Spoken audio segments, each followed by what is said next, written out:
ఈ దేశంలో అన్నం లేకుండా ఎవడూ చనిపోకూడదని యోగ మార్గంలో శంకరాచార్యుల వారు కైలాసానికి వెళ్ళారు.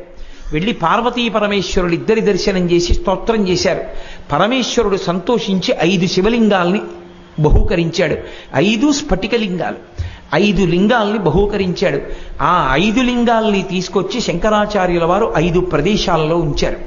అందులో ఒక శివలింగం కంచి కామకోటి పీఠాధిపతుల చేత ఆరాధింపబడుతుంది. ఆ శివలింగంగా ఈ బ్రహ్మాండం అంతా ఎలా ఉంటుందని యజుర్వేదంలో చెప్పారో అలా చంద్రవంకతో ఉన్న శివుడి మీద చంద్రుడి నుంచి పడినటువంటి అమృతధారలతో తడుస్తూ ఉంటాడు. కాబట్టి తెచ్చిన 5 శివలింగాలకి చంద్రమౌళీశ్వరుడనే పేరు ఉన్నప్పటికీ కంచిలో కామకోటిలో పూజింపబడేటటువంటి శివలింగం యోగలింగం.